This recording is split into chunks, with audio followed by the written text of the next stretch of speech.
박근혜 전 대통령 검찰 소환 사흘을 앞두고 있습니다. 이 사흘을 앞둔 시점에서 검찰이 최태원 SK 회장을 소환했습니다. 저희가 영상을 준비했는데요.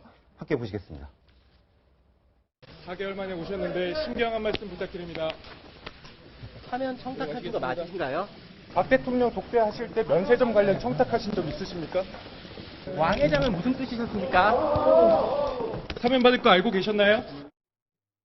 네, 예상은 했지만 아무런 답변을 하지 않았습니다. 일단 참고인 신분이죠? 그렇습니다. 이제 이미 SK 김창곤 스펙스협회 회장을 포함해서 전현직 임원 세 사람이 강도 높게 조사를 받은 상황이죠. 그래서 수사도 마치고 이제 최태원 회장 같은 경우 생각보다 빨리 돌아갔는데 일단 SK 같은 경우는 이제 검찰이 들여다보는 첫 번째 다른 재벌 기업들은 첫 번째 수사였던 거죠. 이제 SK 최태원 회장 본인이 4년형을 받고 2년 7개월 만에 광복절 특사로 사면이 되지 않았습니까? 네.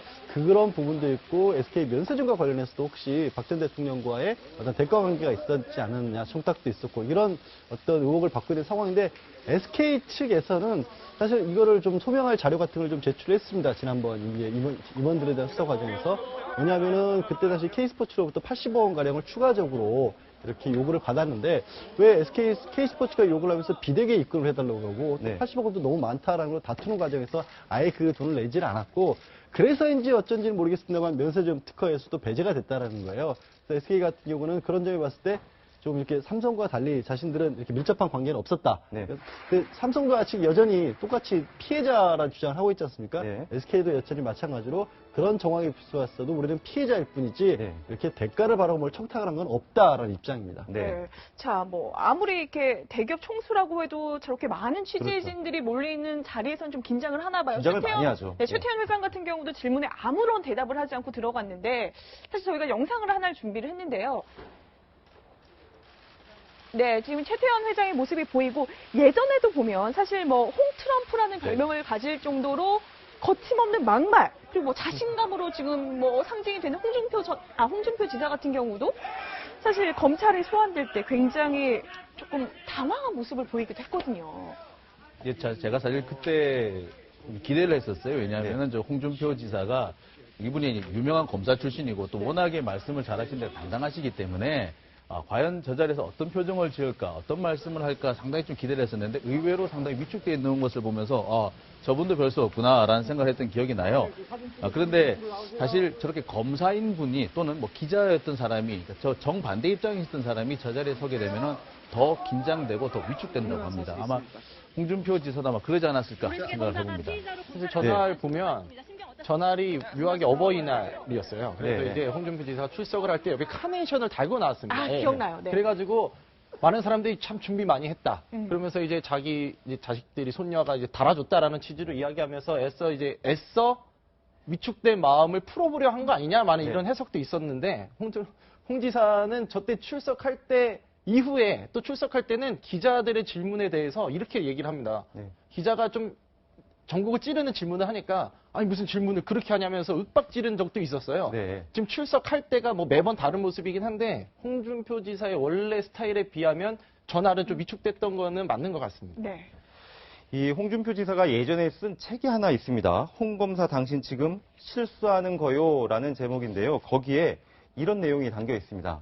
거물 피의자는 검찰청 현관에서 취재 경쟁과 몸싸움 과정에서 이미 한풀 꺾인다. 이 때문에 수사가 용이한 경우가 종종 생기고는 한다.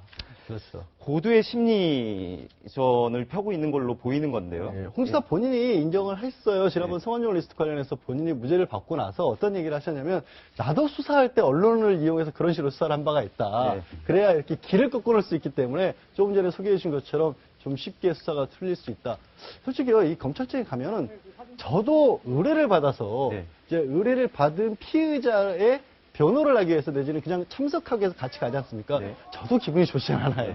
그러니까 그냥 내가 어떤 수사를 받는 것도 아니고 수사를 방어하기 위해서 가는데도 불구하고 저 자리라고 하는 것 자체가 그렇게 썩 좋은 느낌을 주진 않고 어차피 위축될 수밖에 없는데 더더군다나 카메라 프레시 세례까지 받게 되면 정말 아무리 평소에 어떤 일을 했던 사람이라도 지적하신 것처럼 오히려 그런 대접을 안 받아봤던 사람일수록 더 기가 많이 깎이기. 그러니까 당사자가 아닌 변호인 입장에서도 저 상황이 굉장히 심리적으로 위축이 되는. 그럴 때 예. 되더라고요. 솔직히 말씀드리자면. 웬만한 강심장도 정말 당혹스러워 한다고 합니다. 저희가 영상을 하나 준비를 했는데요. 한번 같이 보시면서 이야기를 나눠보겠습니다.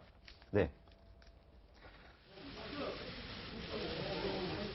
저 정말 가슴이 아픕니다.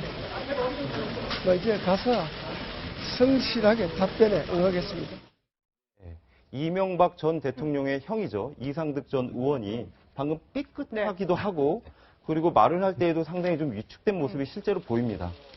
그러니까 저런 자리에 서게 되면 누구나 다들 이제 긴장한다고 하는데, 뭐 아까 뭐 의뢰를 받아서 변호인으로 가는 경우도 이제 위축된다고 하는데, 더한 얘기도 있어요. 고소 고발을 하러 갔는데 고소인 조사를 받으러 갔는데도 위축되더라. 라는 얘기까지도 있긴 있습니다. 근데 저 자리를 아무나 또 서는 건 아닙니다. 검찰이 지금 만들어 놓고 있는 공보 준칙에 보면은 차관급 이상, 네. 상장 기업의 이사 이상 이런 분들이 돼야지 저 자리에 설 수 있고요. 아무나 서는 건 아닙니다. 또 아주 중대한 범죄를 저질렀거나 뭐 이런 일정한 사회적 지위 이상에 있는 사람인 경우에만 저 자리에 서게 됩니다. 어떻게 볼 때는 그다지 중요하지 않은 사람인데 저 자리에 세우는 경우도 있고 정작 세워야 될 사람은 세우지 않는 경우도 종종 있습니다. 사실 오늘은 최태원 회장이 포토라인에 섰습니다만 지난 연말에는 안 섰거든요. 이 부분도 사실 따지고 본다면 좀 문제가 있다 이렇게 볼 네. 가능성도 있습니다. 네.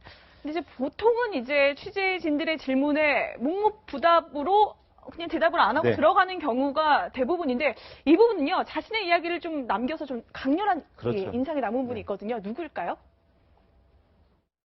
이런 엄청난 불장난을 누가 했는지 또 그 불장난을 틈춘 사람들이 누군지 다 밝혀지리라고 생각합니다. 최근에 박근혜 대통령과 접촉한 사실 있나요? 없습니다. 네, 엄청난 불장난이라고 했습니다. 굉장히 강렬하게 기억으로 남아 있는데 의도된 발언으로 봐야 되겠죠. 뭐 그렇게 볼 수도 있고요. 사실 두 가지 면이 다 있는 거예요. 아까 이제 약간은 위축이 되는 면도 있지만 사실 한편으로 그만큼 사회적으로 주목을 받고 있는 인물이기 때문에 저 자리에서 적극적으로 해명을 할 수 있는 기회를 주는 것도 되거든요. 네. 결국 이제 어느 정도 차관급 이상이라는 얘기는 뭐냐면 우리가 저 사람들의 입장에서는 일종의 명예훼손이 될 수도 있는 거지 않습니까? 네. 그런데도 불구하고 세우는 이유는 그렇게 공개하는 것이 더 공익이 크다라고 판단을 하기 때문에 그런 거거든요. 그 얘기는 동시에 그런 어떤 공적인 일을 하는 사람이기 때문에 아 내가 지금 이런 혐의를 받고 있지만 안에 들어서 밝힐 수 있다. 이런 얘기도 할 수 있는 기회를 주는 겁니다. 네. 자, 그러면 이제 사실 저희가 이런 이야기를 계속 하는 네. 게 사흘 뒤에 이제 박근혜 전 대통령이 검찰 수사를 앞두고 있잖아요. 변종국 기자 네. 지금 박 대통령 뭐 공식적으로는 기자들 앞에서 본인의 육성으로 지금 입장을 말한 적이 없단 말이에요. 네, 그렇죠. 검찰 수사 앞두고 마찬가지로 저 포토라인에 서서 예. 뭔가 메시지를 남길지 참 그 부분이 궁금해요. 일단 나올지 안 나올지가 제일 궁금하고 일단은 가장 궁금하고 나온다고 했을 때 이제 포토라인은 대개는 이제 정해놓고는 있지만 당일의 현장 상황에 따라서 기자들이 정합니다. 어디에 피의자가 오거나 누가 오면 세우자라고 정의하는데 지금 최근에 또 들려오는 소식은 기존의 출입문이 아닌 중앙 현관이 있습니다. 거기는 제가 출입할 때도 단 한 번도 열리는 적을 못 봤는데 아, 네. 예, 드디어 그 출입 현관이 열리는구나. 뭐 지금 기자들 화면을 좀 보고 얘기를 해야 될 것 같은데요. 예, 지금 저기 보이는 저 유리 쪽입니다. 네네. 저쪽은 들어가면 보안을 받지 않아도 바로 엘리베이터로 걸어갈 수 있는 위치이기 때문에 보안이 필요 없는 위치거든요. 근데 대부분의 모든 피해자, 대부분이 아니라 모든 피해자들은 다 정상적으로 출입증 교부받고 그다음에 신분증 내고 보안 출입대를 통과를 해서 들어가는데 그러니까 정문이 아니라 연문으로 연문으로 들어간다. 갔었죠 이때까지는. 그런데 이제 중앙 현관을 연다는 말은 보안이 필요 없이. 그런데 그걸 또 취재를 해보니까 검찰의 경호 준칙이 또 나름대로 있을 거고 네. 청와대의 또 경호 준칙이 좀 있지 않겠습니까? 그래도 이제 파면은 됐지만 어쨌거나 경호를 받기 때문에 그런데 이런 상황일 때는 청와대의 경호를 먼저 따르는 걸로 지금 검찰 내부에서 해석을 하고 있어서 그래서 이제 청와대 경호실이 그날 어떻게 하느냐가 아마 핵심일 겁니다. 지금 오늘 아침에 저희 법조팀 기자죠. 서울중앙지검 나가 있는 기자가 휴대폰 영상을 이렇게 찍어가지고 저희한테 보낸 영상을 보면 사다리가 있어요. 네. 사다리 밑에 보면은 청테이프로. 네. 청테이프로 저걸 다 붙여놨습니다. 네. 저건 왜 그러는 걸까요? 자리 다툼인 거죠. 네. 사실 이렇게 그 자리를 먼저 선점을 하는 것이 상당히 중요한데요. 근데 사람들이 몰리다 보면은 저 자리가 조금씩 이동이 되는 건 경우가 네, 있습니다. 네. 그러니까 저 자리를 항상 사람이 있는 것이 아니라 자리만 세워놓고 잠시 딴 데 갔다 오는데 그 사이에 저 자리가 조금씩 밀려서 엉뚱한 데 가 있는 경우가 종종 있다 그래요. 그래서 저 자리에 고정을 시켜놓는 겁니다. 저게 몇 년 전까지는 안 그랬는데 최근에 이제 매체 수가 늘어나면서 저런 경우가 더 많아졌죠. 네. 네. 근데 일단 박근혜 전 대통령이 이제 검찰 수사를 받는다는 가정하에 최순실 씨랑 과연 마주칠 가능성이 있을까? 대질 신문을 할 가능성이 있을까? 이 부분도 궁금해하시는 분들이 있는데 어떻게 보세요? 일단 큰 가능성으로 놓고 봤었을 때 대통령 본인이 받고 있는 혐의 자체가 13가지나 되기 네. 때문에 뭐 수사 기록만 해도 10만 쪽이 넘는다고 하지 않습니까? 그거를 질문을 통해서 확인해야 될 사항도 굉장히 많다라는 거예요. 그러면 이게 현실적으로 시간이 별로 없어서 대질신문까지 어렵다라는 얘기도 있고 또 궁금해하시는 거는 최순실이 됐든 아니면 뇌물죄가 가장 중요하니까 이재용 부회장이나 이런 사람들하고 그러면 대질해야 되는 거 아니냐. 네. 근데 이재용 부회장도 그렇고 최순실 씨도 그렇고 다 전면적으로 혐의를 부인하고 있기 때문에 나올 말이 별로 모순된 게 없어요. 오히려 그렇다면 혐의를 적극적으로 인정하고 있는 예를 들어 안종범 전 수석 같은 경우 있죠. 네. 안종범 전 수석은 다 인정했잖아요. 대통령이 시켜서 한 일이라고. 그러면 그때 오히려 박 전 대통령이 만약에 부인을 하면 아니 이 사람은 다 인정을 하고 지금 박 전 대통령한테 지시받아서 이런 거 다 기록했다고 하는데 왜 부인하십니까? 라고 해서 그쪽에 오히려 저는 가능성을 좀 두고 있는 편입니다. 네. 지금 대질신문 가능성 저희가 점검을 해보고 있는데 어차피 대통령을 한 번 소환하지 2번 이상 소환하기는 쉽지 않을 거다라는 얘기가 나오고 있거든요. 네. 그렇게 되면은 이번 수사에 사실은 어떻게 보면은 최순실 국정농단 이 사건의 거의 결론에 도달하는 그런 성격으로 봐야 될 것 같은데요. 그러니까 사실 대통령 소환은 2번 이상 하기 어렵죠. 네. 그리고 사실 제가 2009년 노무현 대통령 소환할 때 그 당시 이제 대검찰청 출입을 하면서 취재를 했었는데요.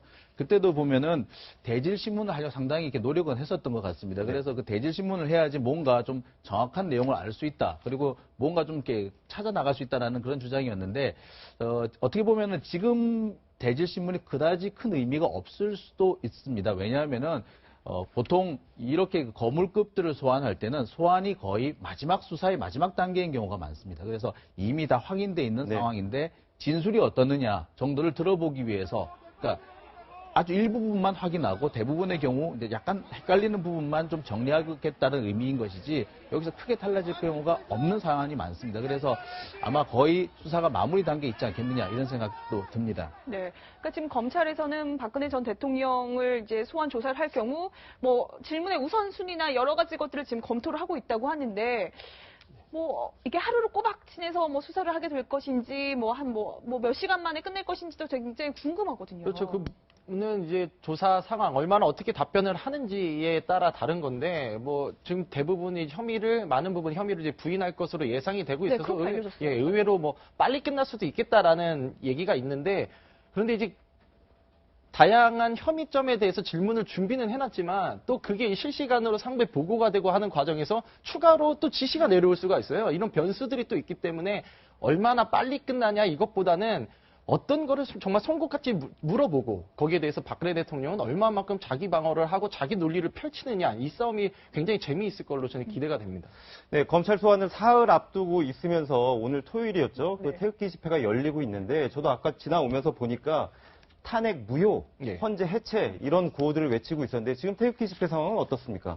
저번 주만 해도 광화문에 서만 있으면 네. 자동적으로 밀려서 이렇게 광화문까지 걸어갈 정도로 태극기 집회 인원이 좀 많았었는데 오늘은 모르겠으면 태극기 집회 내에서도 지금 이거를 계속 해야 되냐 마나에 따른 좀 여론이 팽팽한 걸로도 알려져 있는 상황에서 오늘은 저번만큼은 좀 많지 않아요. 지금 화면으로 보시면 아시겠지만 지난주 같으면 저 건너편 길까지도 꽉 차 있었었는데 그 규모가 한 반 정도로 줄은 거는 맞습니다. 어쨌든 그리고 경찰에 취재를 해보면 끝나고 나서야 정확한 인원이 그 추정이 될 거라고 굉장히 지금 말을 아낍니다. 또 인원 문제에 있어서도. 그런데 어쨌거나 지난해 탄핵 이후에는 보다는 규모가 확실히 줄은 것만은 사실입니다. 지금 이제 태극기 집회에서 이제 주최 측이었죠. 정광용 네. 한기국 대변인, 한기국 그 박사모 회장이었죠. 네. 이 경찰 수사가 진행되는 걸로 알고 있는데 지금 어떤 상황입니까? 그래서 지금 뭐 자유청년연합의 장기정 대표 역시도 네. 지금 검찰 수사를 받았는데 두 사람 다 일단 불구속 입건 상태라고 보시면 됩니다. 그러니까 불구속 입건이라는 거는 네. 사실은 이게 무슨 이제부터 수사가 시작된다라는 것이지 이게 이분이 뭐 처벌을 받을 것이라든지 뭐 혹은 뭐 구속이 될 거라든지 이런 부분은 또 전혀 별개의 문제입니다. 그냥 사건을 경찰이 수사를 시작했다 이 정도 수준이기 때문에 이것이 이제 물론 그 심리적으로 위축이 될 수는 있겠습니다만 이것만 가지고는 앞으로 이분이 처벌을 받을 거다 아니다 이렇게 전망하기 좀 어려울 것 같습니다. 좀 안타까운 것은 이게 좀 경찰이 좀 적극적으로 좀 대처를 했었으면 불행한 사태가 나기 전에 좀 시위가 좀 양상이 좀 잦아들 수 있지 않았을까 이런 부분에 있어서 좀 안타까운 부분이 있습니다. 네. 아까 그 태극기 집회 인원을 두고선 상당히 많이 줄었다라고 했지만 그럼에도 불구하고 굉장히 많은 사람이 모여 있습니다.